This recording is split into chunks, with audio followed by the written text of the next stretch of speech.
and next year. I think they're going to show inflation coming down anyway. We've got massive fiscal drag. We've got a dollar that's up 10% since the start of the year, hurting exports. We've got mortgage rates up 2.5% since the start of the year, hurting housing. This economy is going to slow. Inflation is going to come down anyway. And to restore their credibility, they've got to be able to push back at people who say, oh, you've got to hike to deal with inflation now, because they've got to take a long-term view. And a long-term view, inflation is going to come down anyway. The goal here is to avoid pushing us into recession. I think that's a very interesting point. I want to come back to it. You're basically saying they're going to get it wrong again. But meantime, let's go to Steve Liesman with the Fed decision. 75 basis points. The Federal Reserve Open Market Committee raising the funds rate by 75 basis points to a new target range of 1.5 to 1.75%. First time they've done a 75 basis point rate increase since 1994. It plans to continue its plans to reduce the balance sheet as laid out in the prior month, and anticipates additional increases in the funds rate.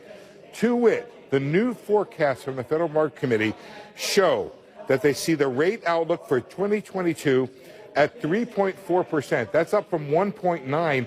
Pretty much meets where the market is. For 2023, it's boosted its own rate outlook, the median official, to 3.8% from 2.8%. That's a full percentage point increase. And again, pretty much meets where the market was at, maybe the market where the Fed was at. We don't know which way this works, but it is one of the most dramatic increases in the outlook, the near-term outlook for sure, of the funds rate that we have since we've been publishing this thing since 2011. The Fed repeating that inflation remains elevated. It sees the Ukraine war putting upward pressure on inflation. Says the China COVID situation, the lockdowns there are worsening supply chain problems. Economic activity, it points out, picked up in the second quarter from weakness in the first, obviously. It cut, however, its 2022 and 2023 growth forecast pretty sharply for 2022 by 1.1 percentage points, boosting the unemployment rate a bit for this year, 3.7%. But when you go out, they've raised it by 0.5 point in 2024. Boosted its core inflation outlook just a bit to 4.3% for this year, but otherwise sees core inflation declining to around its target of 2.3% in 2024. Finally, this was unanimous except for the fact that Esther George, the Kansas City Fed president, dissented, wanting a 50 basis point increase, which is interesting in and of itself.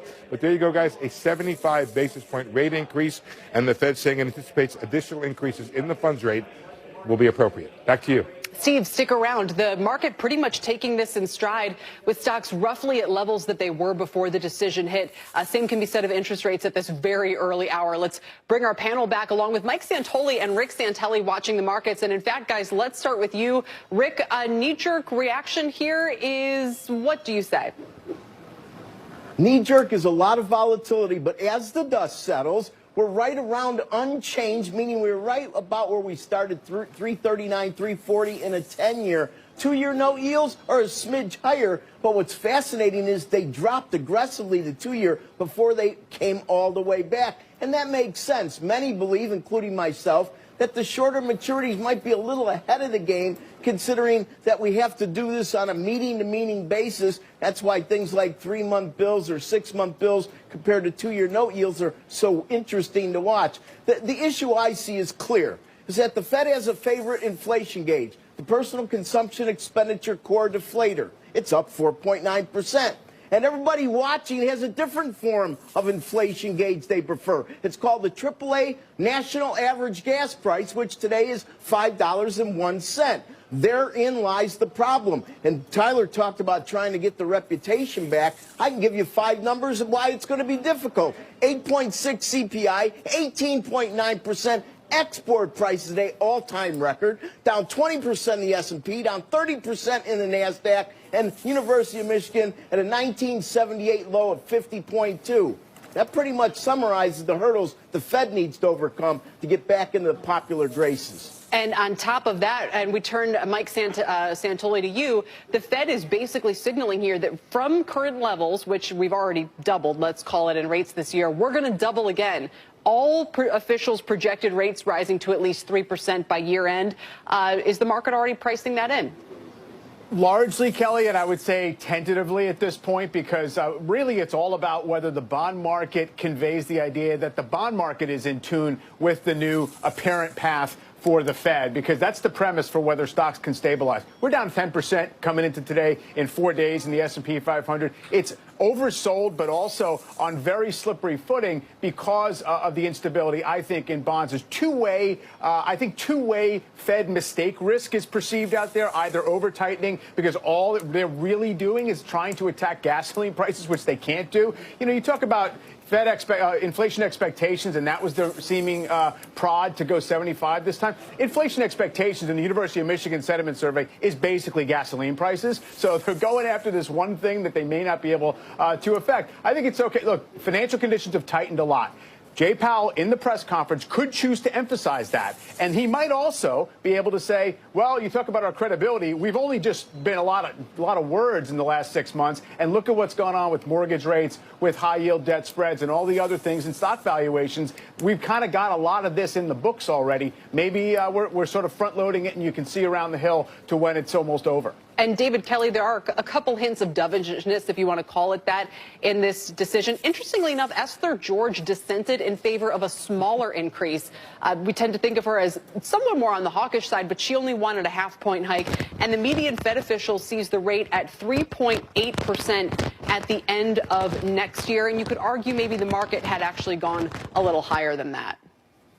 A little bit, but the markets moved very fast in the last few days, even as the Fed officials are putting in their forecast. So I think it was a given that the market was going to be a little higher than the Fed today. But I think it's really interesting that Esther George, who has, as you say, a long-lived reputation of being a hawk, recognizes perhaps that the Federal Reserve is about to make its typical mistake of waiting too long and then doing too much. And when it comes to credibility, it's really important they don't overdo this here, because I think that by the end of the year, they're going to have to be singing a significantly different tune. And I'd rather not see that, to be honest. John, let me ask you to respond to what David just said, waiting too long and doing too much. John says that there are already signs of a dramatically slowing economy baked into the cake, and this is going to be the cherry on top, I suppose, and not in a good way.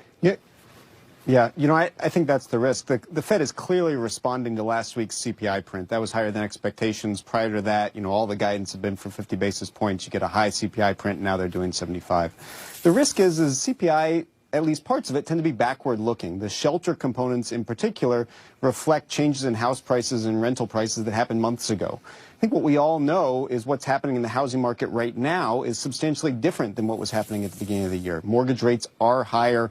Every indicator of housing activity is turning. You saw that in the National Home Builders Survey this morning.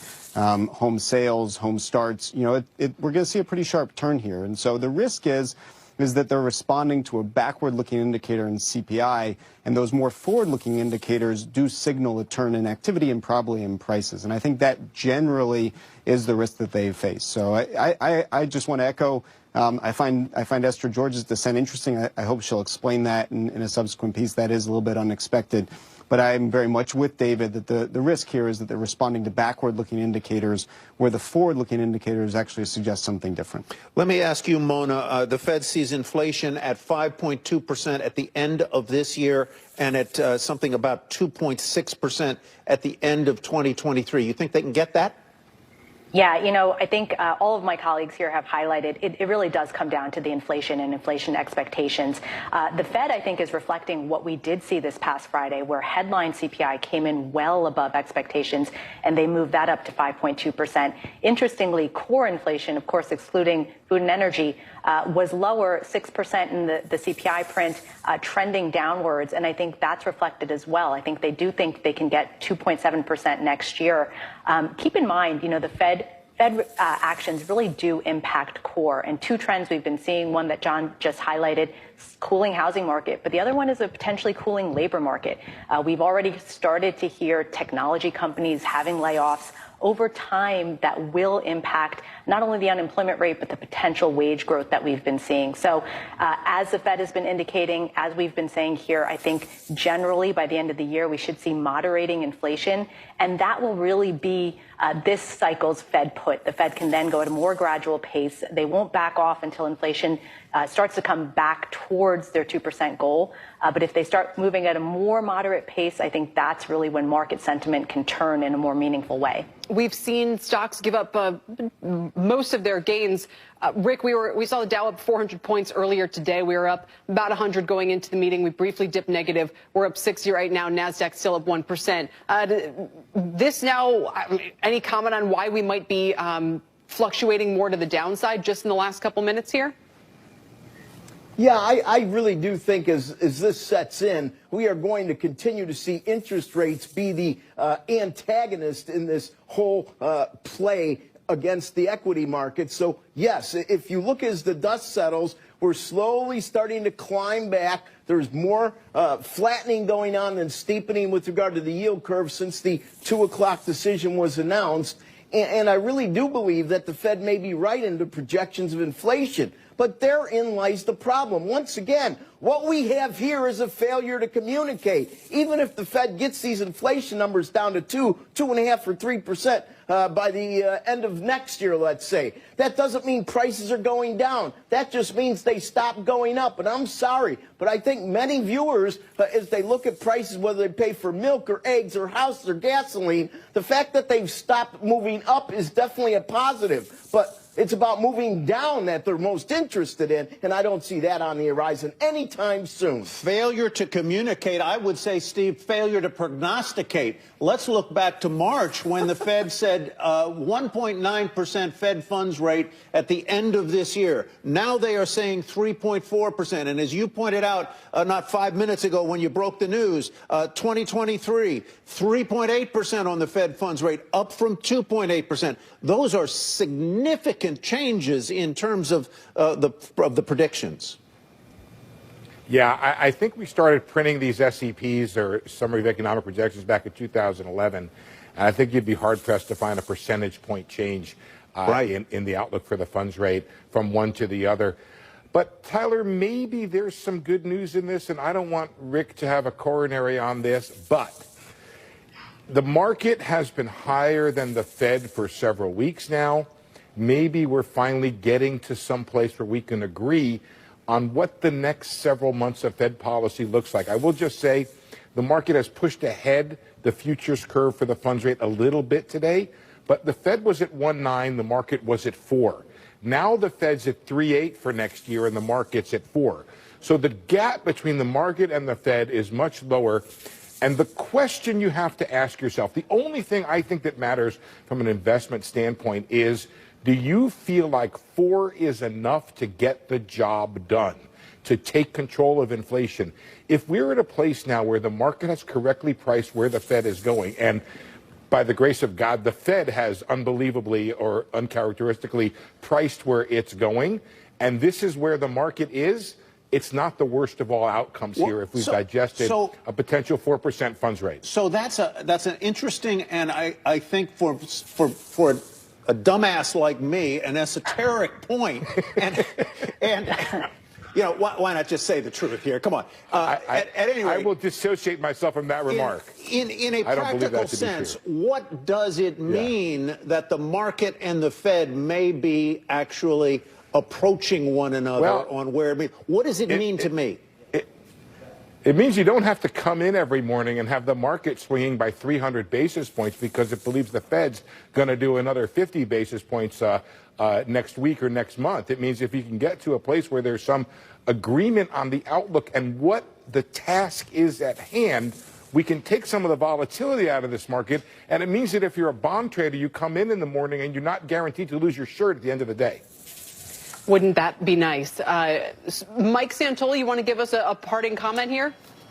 Yeah, I would say that it's certainly helpful if, in fact, the market's current projection of where the Fed's going to end up is in line with where the Fed itself is right now. I do think what's going to be key to listen for, though, from Chair Powell is what cost is the committee willing to accept for success on inflation? Yes. Right? You have the consensus projection of unemployment ticking up higher very modestly. And, you know, he's never been very strident about insisting that a soft landing was the likeliest scenario. So it's really about they still as part of the plan, you have to say maybe we'll get lucky and maybe the numbers will start to work in our favor and we're moving in the right direction on rates. And, we can consider the 2023 projections just some academic exercise, until we know the actual facts of what happens between now and then. All right. And again, we should mention the market looks very similar to what it looked like before this decision hit. Dow's up 76 points, 10 years at 341. Thank you, everybody, so much today. David Kelly, Mona Mahajan, John Bellows, and Steve and Rick and Mike. We appreciate it. In a few more minutes' time, we'll hear from Chair Powell himself. That's at 1:30. He's going to answer questions on the Fed's decision, its battle against inflation, and that trade-off that Mike just mentioned, the future path of rate hikes. Before that, we have more analysis from former Fed Governor Randy Kroszner. Keep it right here on Power Lunch. Right now, we're all feeling the squeeze. You're having